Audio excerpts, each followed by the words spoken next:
우리는 특별히 힘든 일을 한 것도 아닌데 유독 몸과 마음이 지치고 피곤한 날을 경험하곤 합니다. 왜 그럴까요? 여러 가지 이유가 있겠지만 머릿속에 생각이 너무 많기 때문에 그렇죠. 가만히 있어도 우리 머릿속은 쉴 새 없이 돌아갑니다. 근데 그 생각의 대부분은요, 오늘에 대한 걱정과 내일에 대한 염려예요. 내가 잘 해낼 수 있을까? 이런 부정적인 생각들이 우리 머릿속에서 쉴 새 없이 돌아가는 거죠. 세상은 끊임없이 우리의 능력을 증명하라 압박을 하고 있습니다. 그리고 우리는 내 힘으로 어떻게든 버텨내야 한다, 이 불안에 쫓깁니다. 그러니까 우리 머릿속이 복잡하고 마음이 쉽게 지치는 겁니다. 사실 저도 예전에는 부정적인 생각으로 저의 머릿속에 꽉 차 있던 사람이었어요. 매사 염려가 많아서요, 늘 정신적으로 지쳐 있었고, 때로는 하루에 9시간, 많게는 10시간씩 잠을 자야 겨우 조금 피로가 풀리는 정도였습니다. 그러던 제가 예수님을 인격적으로 영접하고 만난 뒤에 주님께서 저를 변화시켜 가시면서 제 머리를 사로잡고 있었던 무겁고 부정적인 생각들이 가장 먼저 눈 녹듯이 사라지기 시작했습니다. 그 변화는요, 하나님께서 저에게 주신 축복을 제가 깨닫게 되면서부터 일어났습니다. 성경이 말하는 축복은 먼 미래의 일들, 그리고 막연한 것이 아니에요. 지금도 내 삶 가운데 역사하고 있으며 오늘 누릴 수 있는 실제적인 복, 이것을 제가 깨달으며 조금씩 변화됐던 겁니다. 그 사랑과 축복을 깨달아서 제 안에 감사가 넘치다 보니까 부정적인 염려가 들어올 틈이 점점 사라지게 됐어요. 그래서 요즘은 예전보다 잠을 더 많이 못 자기는 하지만 제 마음 가운데 평안이 있으니까요, 오히려 쉽게 지치지 않습니다. 그래서 오늘 본문을 통하여서 하나님께서 이미 우리에게 주신 복, 지난주에도 말씀드렸던 것처럼 앞으로 받을 복이 아니라 이미 우리에게 주신 그 하늘의 복이 무엇인지 함께 살펴보고자 합니다. 이 말씀을 통해 이 자리에 있는 우리 성도님들 표정이 밝아지고, 그리고 마음의 염려가 떠나가며 참된 평안과 기쁨을 회복하게 되기를 주님의 이름으로 축원합니다. 세 가지로 함께 살펴볼 텐데요, 첫 번째는 하나님은 우리를 조건 없이 사랑하셔서 거룩하고 흠없는 자로 택하셨다는 겁니다. 함께 읽습니다. 하나님은 우리를 조건 없이 사랑하셔서 거룩하고 흠없는 자로 택하셨습니다. 첫 번째는 선택의 복이에요. 하나님께 선택받은 복입니다. 우리가 우리보다 나은 사람에게 선택받는다는 것은 축복임에 틀림없죠. 제가 초등학교에 다닐 때 말뚝박기 다 아시죠? 이런 말뚝박기처럼 편을 갈라서 하는 놀이가 있었습니다. 이 놀이 잘하려면요, 덩치가 좀 커야 돼요. 힘도 좀 있어야 됩니다. 그래서 편을 나눌 때 제일 힘센 아이 2명이서 한 명씩 한 명씩 뽑아가는 거예요. 딱 세워놓고 너 하면은 그 다음 힘센 아이가 너 하면서 한 명씩 골라가면서 편을 갈랐습니다.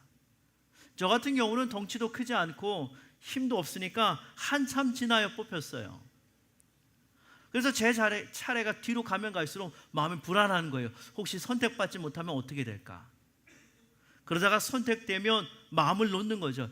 아유, 선택받았구나. 거기다 저를 선택해 준 아이가 힘도 세고 평상시에 제가 좋아했던 아이였으면 굉장히 기쁘죠. 제가 보기에도 나 뽑히려면 한참 멀었는데, 근데 제가 좋아하는 힘센 아이가 제일 먼저 만약에 저를 뽑아줬으면 어떻겠어요? 굉장히 좋겠죠. 다른 아이들이 야, 너 왜 쟤 뽑았어? 나 쟤가 좋아서 그래. 아마 이런 말 해준다면 더 좋을 겁니다. 분명히 제가 힘이 없는 것도 알고 있고 잘하지 못할 것을 알면서 단지 저를 좋아한다는 이유만으로 저를 뽑았기 때문에 아마 되게 좋았을 겁니다. 여러분, 어린이 놀이에서도 이렇게 선택된다는 것은 굉장한 기쁨이죠. 그렇다면 이 천지만물을 지으신 전능하신 하나님께서 우리를 선택해 주셨다라는 거, 이것이 얼마나 커다란 축복이겠어요. 우리가 하나님 앞에서 감사하지 않을 수 없는 것은 바로 이 선택의 축복 때문에 그런 겁니다. 하나님께서 우리를 선택하신 것은요, 우리가 잘나서 그러는 것이 아니에요. 우리가 똑똑해서도 아니에요. 우리가 가진 것이 많아서도 아닙니다. 이 사람 내가 선택하면 나에게 좀 도움이 되겠지, 이런 마음으로 하나님께서 우리를 선택하신 것이 아니에요. 하나님께서 우리를 선택하신 이유는 하나입니다. 우리를 사랑하셔서 선택하신 거예요. 보면 4절을 보면 하나님께서는 우리를 사랑하셔서 하나님 앞에서 거룩하게 하시고 우리 한 사람 한 사람을 흠이 없게 하시려고 창세 전에 우리를 그리스도 안에서 택해 주셨습니다. 내가 별난 인물이 아니라 하나님께 크게 도움이 될 사람도 아닌데 하나님께서 그저 우리가 좋으셔서 우리를 사랑하시기 때문에 우리를 선택해 주셨다, 그렇게 바울이 선언하고 있습니다. 여러분 그렇잖아요. 사람이 뽑아줘도 참 감사한데 전지전능하신 하나님께서 우리를 사랑하셔서 뽑아주셨다라는 것, 이것이 얼마나 큰 감사의 제목이겠어요. 얼마나 큰 축복이에요. 하나님께서 우리를 택해 주신 데는 목적이 있습니다. 우리 같은 보잘것없는 자를 거룩하고 흠없는 자로 만들기 위해서 우리를 선택하신 거예요. 생각해 보세요. 우리가 어떤 사람들이죠? 우리 안에 교만이 있어요. 우리는 교만한 사람들이에요. 우리는 이기적인 사람들이죠. 이기적인 우리예요.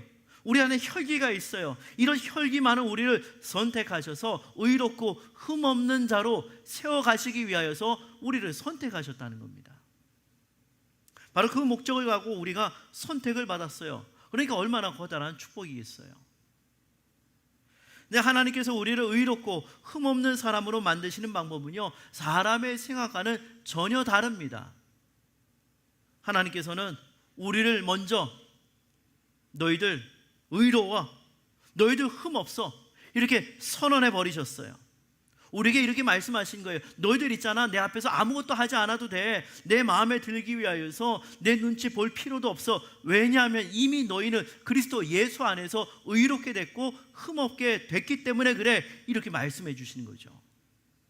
그렇게 하신 다음에 또 말씀하시는 거예요. 이제 너희는 의롭고 흠없는 사람으로 내가 인정해 줄 테니까 내 눈치 보지 말고 나한테 잘 보이기 위해서가 아니라 너희들 정체성답게 의로운 사람으로 그리고 흠없는 사람으로 살아봐.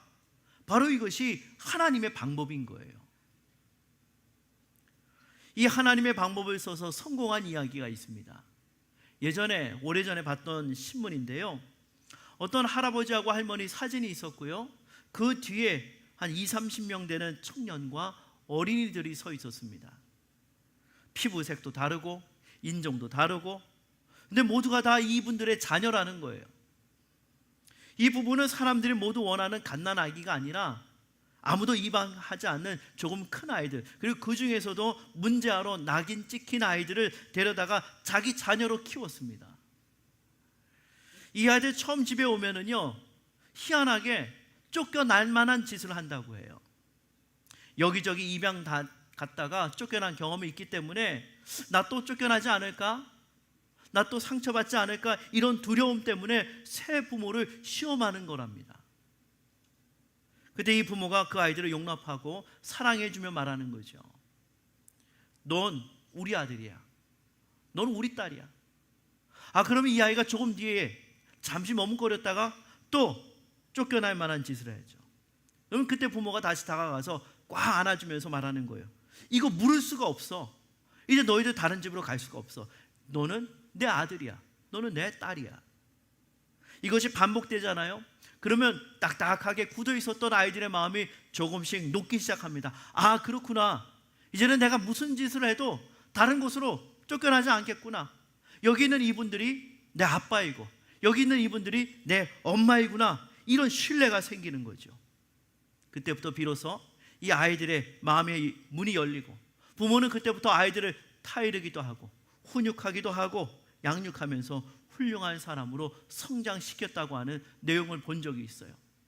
그래서 그 사진 안에 있는 자녀들 가운데는 변호사도 있었고 선생님도 있었고 훗날 행복한 가정을 이룬 사람들도 있었다, 기사를 본 적이 있어요. 하나님의 방법으로 변화된 사람들이었습니다. 바로 이것이 하나님의 방법이에요.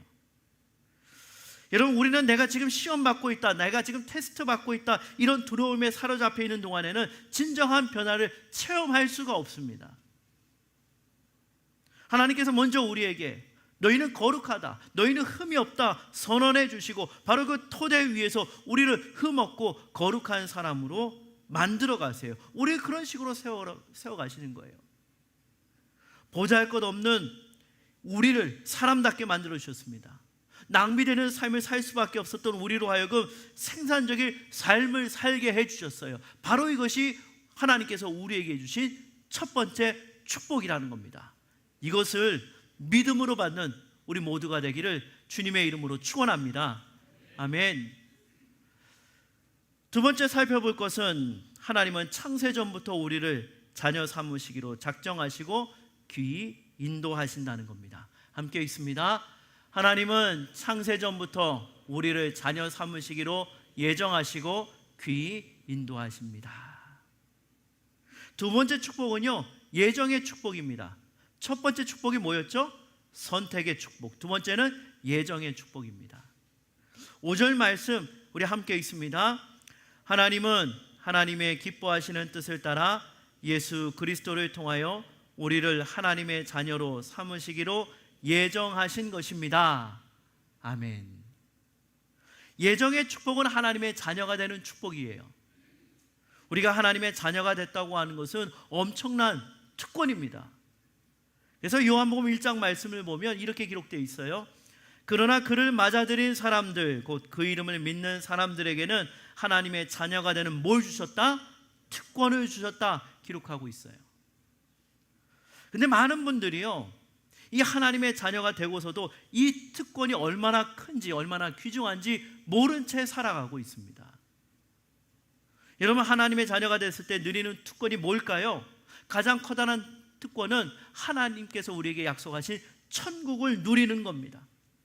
하나님의 자녀는 죽는다 할지라도 하나님이 계신 천국에 들어가요. 이 엄청난 특권이 누구에게 있다고요? 하나님의 자녀된 우리에게 있다라는 거죠. 그러나 그것만이 아니에요. 오늘 우리가 보고 있는 에베소서 1장 3절에서 13절까지 말씀을 보면 그 안에 그리스도 안에서, 그의 안에서라고 하는 표현이 무려 8번이나 나오고 있습니다. 우리가 예수님을 영접하여서, 우리가 주님을 나의 구원자로 주님으로 영접해서 우리가 하나님의 자녀가 되면 하나님의 아들인 그리스도가 누리시는 모든 특권을 우리도 함께 누리게 돼요.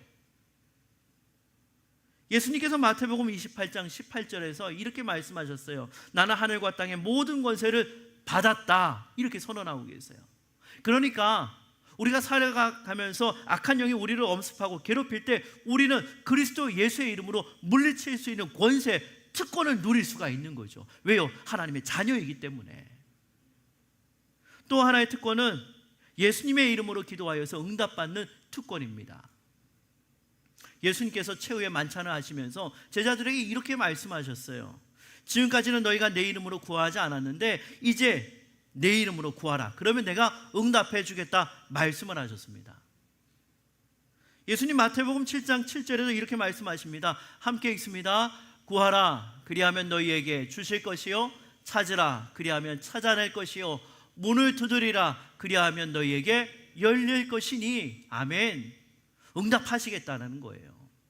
이어서 11절 말씀을 보면 너희가 악한 자라도 좋은 것으로 자식에게 줄 알거든 하물며 하늘에 계신 너희 아버지께서 구하는 자에게 좋은 것으로 주시지 않겠느냐, 이렇게 우리에게 말씀하고 계십니다.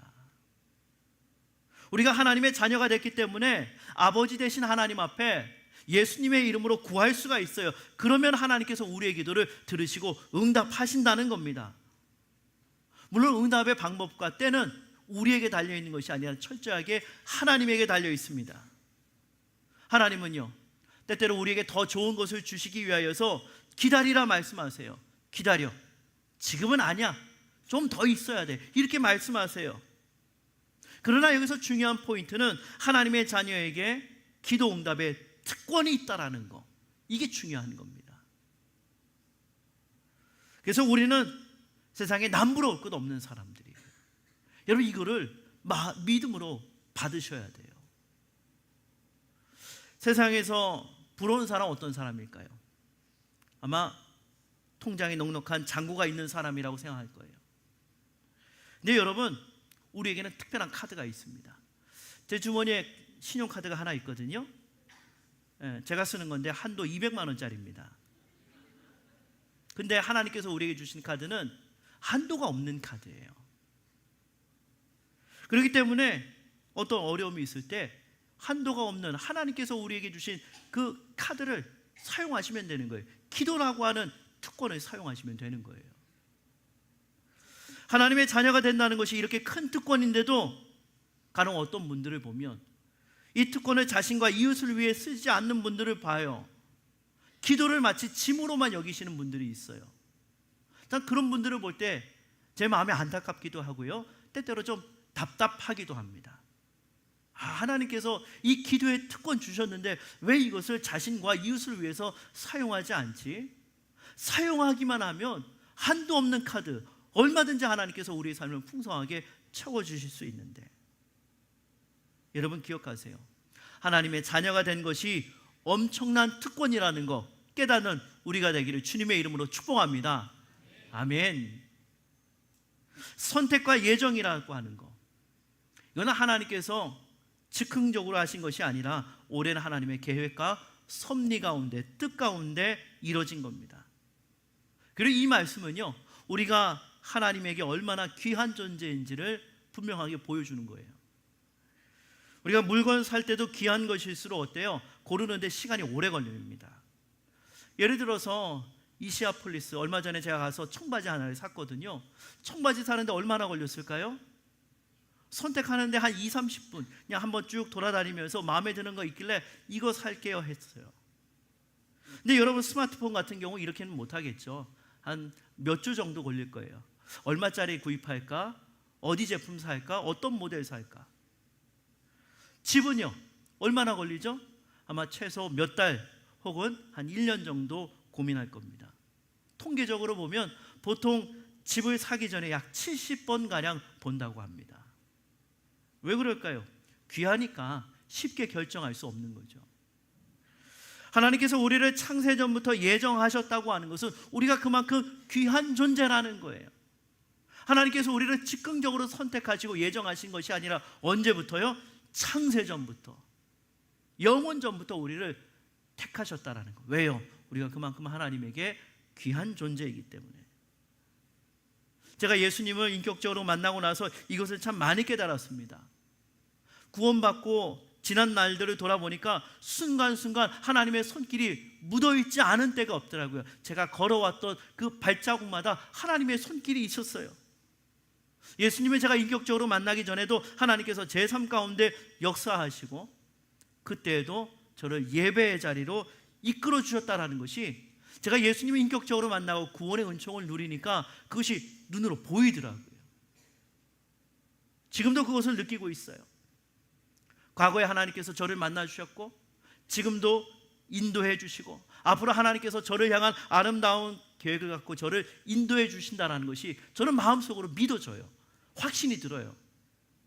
여러분, 우리 같은 이 미미한 존재, 보잘것없는 존재를 하나님께서 귀히 여기셔서 얼마 전이 아니라 창세전부터 미리 예정하시고 우리를 택하시며 지금까지 인도해 주시고 앞으로도 인도해 주신다고 한다면 이 사실 앞에서 우리가 어떻게 감격하지 않을 수가 있겠어요? 근데 이 귀한 축복을 어떤 분들은 자꾸만 운명론으로 바꿔요. 천국 갈 사람이 예정되어 있다면 지옥 갈 사람도 정해져 있는 거 아니에요? 이렇게 극단적으로 말씀하시는 분들도 있습니다. 그러나 하나님의 섭리 안에서는 하나님의 예정과 인간의 자유가 함께 허용이 돼요. 왜냐하면 하나님께서는 시간과 장소를 초월하시는 분이시기 때문에 그렇죠. 그러므로 믿지 않는 분을 놓고 기도하다가 아닌가 봐, 하나님께서 이 사람 예정하지 않으셨나 봐, 이렇게 포기하지 마세요. 그런 법은 없어요. 여러분 자꾸만 우리의 생각의 틀 안에 하나님을 맞추지 마세요. 제가 앞서 말씀드렸죠. 목장 모임할 때 꼭 뭘 준비하시라고요? 빈 의자, 빈 방석, 언젠가 이 자리에 올 VIP를 위해서 준비하라고 말씀드렸어요. 근데 1년이 지나도 오지 않는 그 사람, 속상하죠. 낙심되죠. 절망이 되죠. 근데 여러분, 그럼에도 끝까지 기도하셔야 돼요. 왜냐하면 우리가 세상을 떠난 뒤에도 그 기도에 응답하실 수 있는 분이 하나님이시기 때문에 그래요. 하나님은 우리의 생각의 틀을 넘어서 역사하시는 분이십니다. 베드로가 이렇게 말했습니다. 주의 이름을 부르는 사람은 구원을 얻을 것이다. 바울은 또 고백하죠. 주 예수를 믿으라. 그리하면 너와 내 집이 구원을 얻으리라. 우리 주님도 말씀하셨습니다. 수고하고 무거운 짐을 짐진 자들아 다 내게로 오라. 내가 너희로 쉬게 하겠다. 오기만 하면 되는 거죠. 사랑하는 여러분, 꼭 기억하시기를 바랍니다. 우리의 삶은 갑자기 던져진 삶이 아니에요. 우연히 이루어진 삶도 아닙니다. 하나님의 섭리와 예정 가운데 이루어지고 있는 삶이에요. 하나님께서 섭리 가운데 우리를 이 자리까지 인도하셨기 때문에 앞으로도 섭리 가운데 우리를 인도하실 것을 믿으시기를 바랍니다.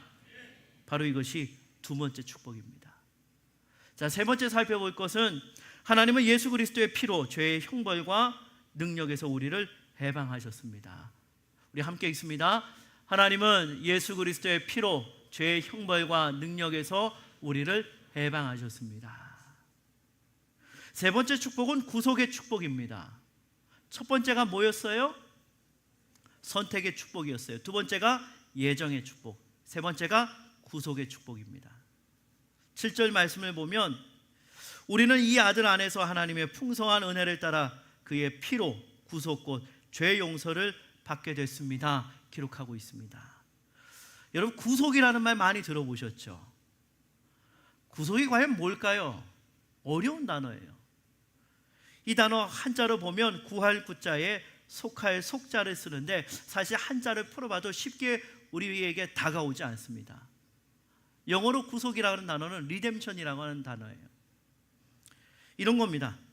어떤 사람이 생활하다가 갑자기 돈이 필요해졌어요. 근데 곧 들어올 돈은 있긴 하지만 지금 당장 쓸 현금이 없는 거예요.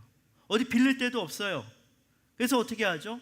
요즘에는 좀 많이 없어지기는 했지만 예전에는 최후의 수단으로 자기가 가지고 있는 반지나 시계를 어디에 맡겨요? 전당포에 맡깁니다. 얼마 뒤에 돈이 들어오면 다시 전당포에 가서 빌린 돈에 이자를 더해서 갚고 자신이 맡겼던 물건을 찾아오죠. 바로 이것이 구속, 리뎀션이라고 하는 겁니다. 이 구속의 개념은 구약 이스라엘의 제도를 통하여서 우리가 쉽게 이해할 수가 있습니다. 이스라엘 사람들 가운데 경제적으로 어려워지잖아요. 남에게 돈을 빌렸습니다. 그런데 갚지 못하고 빚이 점점 늘어나요. 그래서 끝내 자기 자신을 종으로 팔아야 했던 사람들이 있었습니다. 그러니까 하루아침에 자유를 잃어버린 거죠. 다른 사람 밑에서 종살이를 하게 된 겁니다. 바로 그때 가까운 친족 중에 한 사람이 자기 친척을 찾아가서 그가 진 빚을 주인에게 모두 다 갚고 그 사람을 데려와요. 이게 바로 구속, 리뎀션이라고 하는 겁니다. 값을 지불하고 데려오는 거예요. 이렇게 값을 지불하여 친족을 되찾아오는 사람을 일컬어서 기업 물을 자라고 합니다. 우리가 전에 룻기 말씀 살펴봤잖아요. 그때 기업 물을 자라고 하는 표현이 많이 나왔는데 바로 이걸 말하는 겁니다. 구속을 말하는 거예요. 하나님께서 우리를 죄로부터 구속하셨습니다. 죄의 종이 돼서 고통받던 우리를 구속하셨는데 무엇을 값으로 지불하셨을까요? 바로 그리스도 예수의 피로 값을 지불하시고 우리를 되찾아오셨어요. 그래서 이 구속이라고 하는 말에는 두 가지 의미가 있어요. 자유와 해방이라고 하는 단어가 있습니다. 그래서 어떤 성경학자들은요, 성경을 읽다가 구속이라고 하는 단어가 나올 때마다 이해하기 어려운 이 구속 대신에 해방, 자유라는 말을 넣어서 읽기도 한다고 하더라고요. 하나님께서 우리를 죄에서 구속하셨어요. 우리를 해방시키셨어요. 자유를 주셨습니다. 그러니까 우리는 더 이상 죄의 종이 아니라 하나님의 자녀이면서 자유인이 된 거죠. 여러분, 하나님께서 우리를 무엇에서 해방시키셨어요? 두 가지입니다. 하나는 죄의 형벌에서 우리를 해방시키셨습니다. 우리는 세상을 살면서 행동으로, 말로, 생각으로 수많은 죄를 지었어요. 해서는 안 될 일을 많이 했고 해야 할 일을 하지 않았습니다. 그래서 우리는 하나님의 형벌을 받아 마땅한 사람들이죠. 그러나 예수님께서 이 세상에 오셔서 우리가 받아야 할 죄의 형벌을 십자가에서 대신 받으시고 우리를 위해 피를 흘리심으로 우리를 구속, 리뎀션 하셨어요. 이래서 우리는 죄의 형벌을 면하게 된 거죠. 이제 우리는 내가 과거에 이렇게 많은 죄를 지었는데 혹시라도 무슨 일이 생기지 않을까 이렇게 전전긍긍하는 두려움에서 해방된 겁니다. 왜요? 예수님께서 내가 받아야 할 그 형벌을 십자가에서 대신 받으셨기 때문에 그렇죠. 물론 죄의 결과는 남습니다. 용서받는다고 해서 이미 일어난 결과까지 사라지는 것은 아니에요.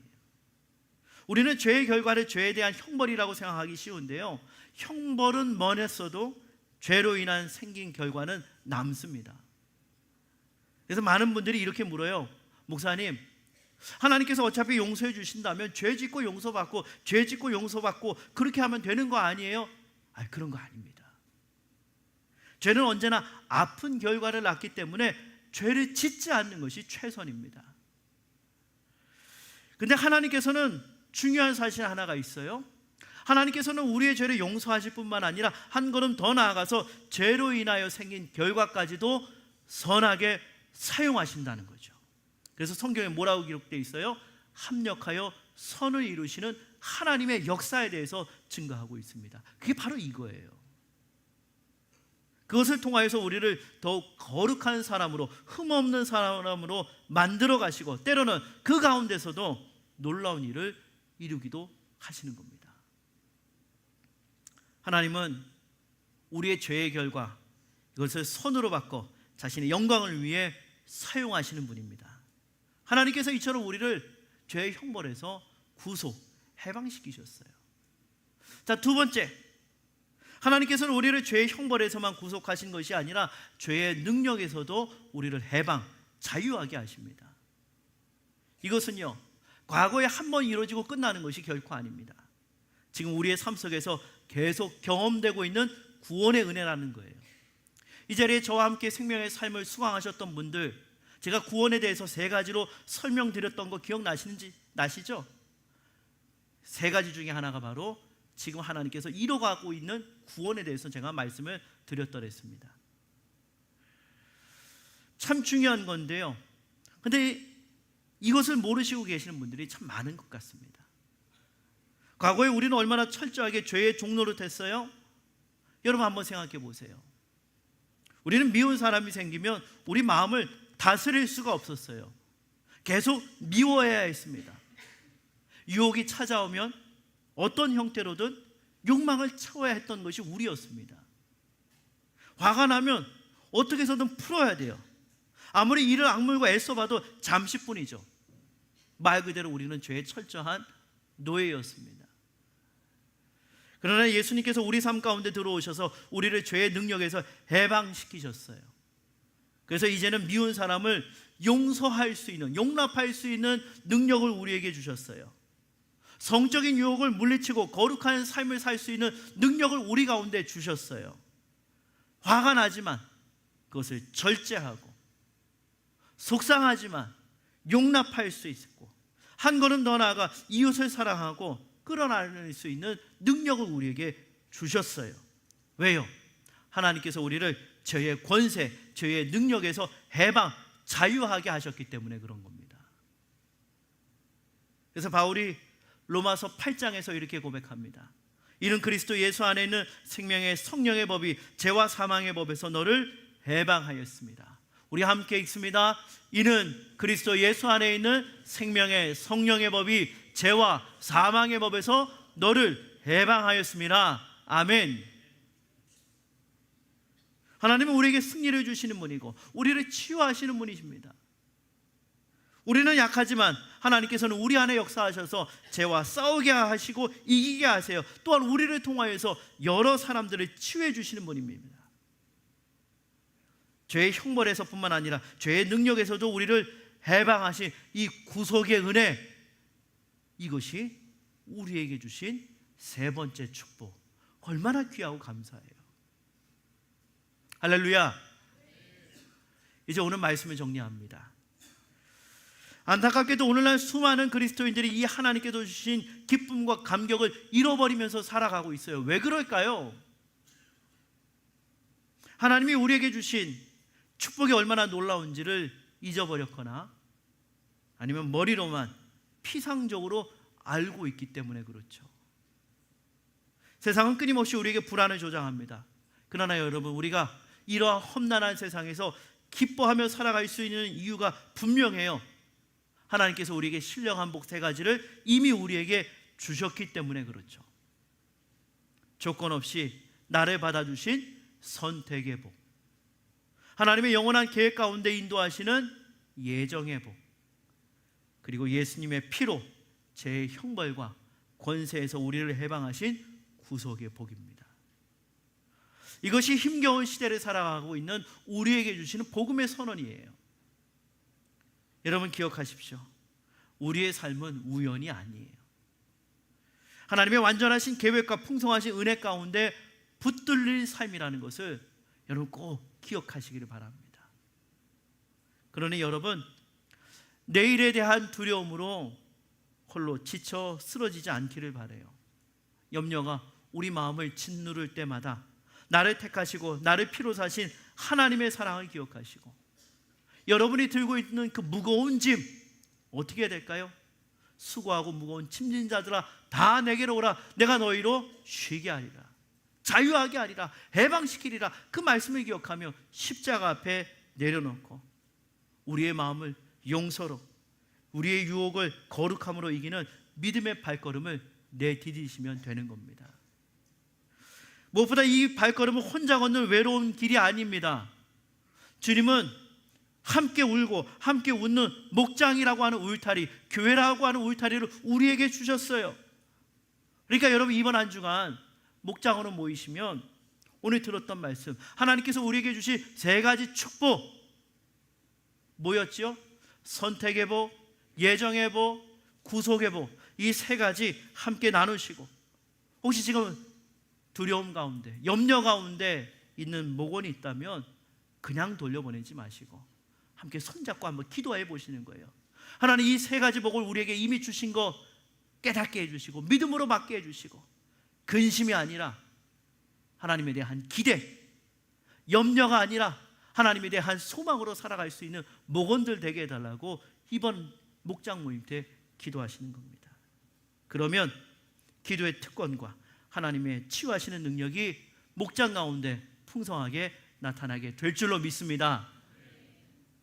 여러분, 신실하신 하나님께서 우리의 과거를 인도하셨듯이 앞으로도 우리에게 가장 선한 길로 인도해 주실 겁니다. 여러분 기억하세요. 우리는 세상에 홀로 내던져진 존재가 아니라 하나님의 영원한 사랑 가운데 택함 받은 사람들입니다. 목장 공동체와 함께, 교회 성도들과 함께 이 은혜에 날마다 감격하며 우리 하나님 찬양하는 복된 성도님들 되시기를 삼위 하나님의 이름으로 축원합니다. 아멘.